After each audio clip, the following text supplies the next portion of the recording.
Climate एक ऐसा मसला है जो कि क्लास नहीं देखता, जो कि जगह नहीं देखता, वो हर किसी को इफेक्ट करता है। और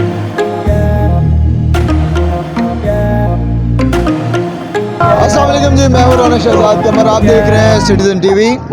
और माहौलियत के हवाले से एक रैली हो रही है और यहाँ पर एहतजाज कर रहे हैं लोग कि लाहौर में जो अर्बन सिटी के नाम से एक प्रोजेक्ट कायम किया जा रहा है वो माहौलियत के लिए बहुत ही नुकसानदेह है। मेरे साथ मौजूद हैं प्रोफेसर ज़ैगम साहब, इनसे पूछते हैं कि इस वक्त क्या हो रहा है और आप क्या चाहते हैं। अस्सलाम वालेकुम सर। वालेकुम सलाम। जी सर, आप किस सिलसिले में ये एहतजाज कर रहे हैं?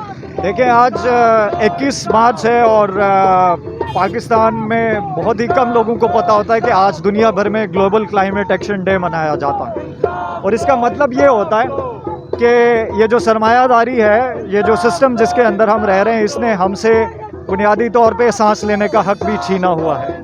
तो ये स्ट्राइक और ये क्लाइमेट से रिलेटेड जो आगाही है वो इसलिए दी जा रही है ताकि आवाम को पता चले कि भाई तरक्की के नाम पे, डेवलपमेंट के नाम पे आप आवाम से उनके जीने का हक नहीं छीन सकते।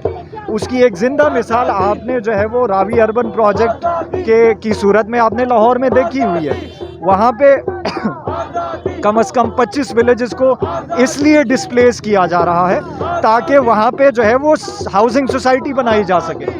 अब ये दुनिया के किस कानून के अंदर लिखा हुआ है कि आप लोगों से उनकी ज़मीनें छीनें और सरमायादारों को नवाजने के लिए आप जो है वो उनसे ज़मीनों से निकाल के वहाँ पे जो है वो आप हाउसिंग सोसाइटी बनाएं। इसी तरह से जो बाकी दूसरे इलाके हैं, गिलगित बल्तिस्तान है, दूसरी जगह हैं, वहाँ पे भी धड़ाधड़ ज़मीनों पे कब्ज़ों का सिलसिला जारी है, सिर्फ कभी नेशनल पार्क के नाम पे, कभी बायोडाइवर्सिटी के नाम। अच्छा सर, इसमें ये मुझे बताएं कि अगर ये अर्बन सोसाइटी या इस तरह की डेवलपमेंट नहीं होती तो फिर क्या आपका हमारा जो फ्यूचर है वो क्या है? देखें, हम डेवलपमेंट के अगेंस्ट नहीं है, हम तरक्की के अगेंस्ट नहीं है। हम समझते हैं कि तरक्की होनी चाहिए, लेकिन तरक्की कैसी होनी चाहिए और किसके लिए होनी चाहिए, इस पे हमारा एतराज़ है।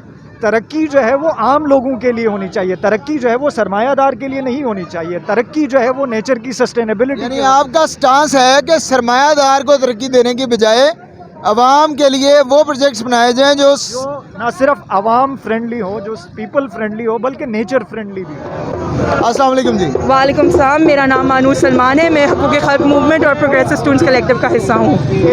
आप बताना पसंद करेंगे कि ये जो एहतजाज किया जा रहा है क्यों किया जा रहा है? हम लोग समझते हैं कि क्लाइमेट एक किताबी मसला बन चुका है, लेकिन या हमारी आबादी में से 2% या 3% आवाम का मसला है। क्लाइमेट एक ऐसा मसला है जो कि क्लास नहीं देखता, जो कि जगह नहीं देखता, वो हर किसी को इफ़ेक्ट करता है और ऐसे इफ़ेक्ट करता है कि हमारा इस धरती पे रहना मुश्किल हो जाएगा। हमारी ज़मीन जो है ये हम इस पे रह नहीं पाएंगे। आप ये देखें, जो हमने आज मास्क पहने हुए हैं ये हमारे ज़िंदगी भर का साथ देंगे हमारा, अगर हम लोग ये लाहौर की हवा पे बात नहीं करते। जो स्मॉग का मसला है, सैलाबों का मसला है, इससे कौन इफ़ेक्ट हो रहा है? हम लोग इफ़ेक्ट हो रहे हैं। सैलाब आएगा हरारत बढ़ने की वजह से तो लोगों के घर बह जाएंगे पानी के साथ। जब घर बह जाएंगे सैलाब के पानी के साथ तो सैलाब को कंट्रोल करने के लिए डैम या रेजरवॉयर बनाया जाएगा। रेजरवॉयर बनाएंगे तो आम इंसान के घरों को तोड़ के, सोसाइटियों को तोड़ के रेजरवॉयर की जगह खाली की जाएगी। तो किसको नुकसान है? हमें नुकसान है। 10-15 साल बाद जब बिल्कुल सिचुएशन अनएक्सेप्टेबल हो जाएगी तब सड़क पे निकलने से बेहतर है कि अभी इसको रिवर्स करें। तो मैम, आप क्या कहते हैं, क्या होना चाहिए? अगर डेवलपमेंट प्लान बनने चाहिए तो कैसे बनने चाहिए जिससे हमारी जो ज़िंदगी है और नेचर जो है वो इससे इफेक्ट ना हो? एक बड़ा इम्पॉर्टेंट फिनोमेना है जो हम कहते हैं कि जब आप बिजली प्रोड्यूस करते हैं तो आप हवा से प्रोड्यूस करें, आप सोलर एनर्जी से प्रोड्यूस करें। बड़े बड़े प्रोग्राम, रूडा जैसे प्रोग्रामों के इनके पास पैसे हैं, इनके पास सोलर पैनल लगाने के पैसे नहीं है। एक्सटर्नल एड ये लोग ले सकते हैं जब इन लोगों को ऐसे प्रोजेक्ट्स बनाने होते हैं। सोलर पैनल लगाने के लोग पैसे ले नहीं सकते। तो ये किस किस्म की हिपोक्रेसी है इस हुकूमत की कि अपनी डेवलपमेंट, इस तरह के बड़े प्रोजेक्ट्स में डेवलपमेंट के लिए ये लोग चाहे मुल्क डूब जाए फंडों में, इनको फ़र्क नहीं पड़ता, लेकिन आम इंसान की ज़िंदगी के ऊपर ये लोग आंखें झपकते नहीं हैं। थैंक यू सो मच, बहुत शुक्रिया आपका, आपकी बातों का। तो इनका स्लोगन है जी, सांस लेने दो। तो सांस लेने दो से मुराद ये है कि इस वक्त जो क्लाइमेट चेंज आ रहा है, जो मसाइल बढ़ते जा रहे हैं, جو گورنمنٹس پروجیکٹس لگا رہی ہیں ان پروجیکٹس میں یہ نہیں دیکھا جاتا کہ عوام جو ہے وہ اس سے براہ راست افیکٹ ہو رہے ہیں یا نہیں ہو رہے. پھر اس کے بعد یہ نہیں دیکھا جاتا کہ آئندہ آنے والے ٹائم میں یہ ہمارے کلائمیٹ کے لیے کتنا نقصان دہ ہو سکتا ہے. السلام علیکم. السلام علیکم. جی میم آپ کیا کہنا پسند کریں؟ میں بس یہی کہنا پسند کروں گی کہ ماحولیاتی تبدیلی یا کلائمیٹ چینج پاکستان کے لیے بہت بڑا مسئلہ ہے.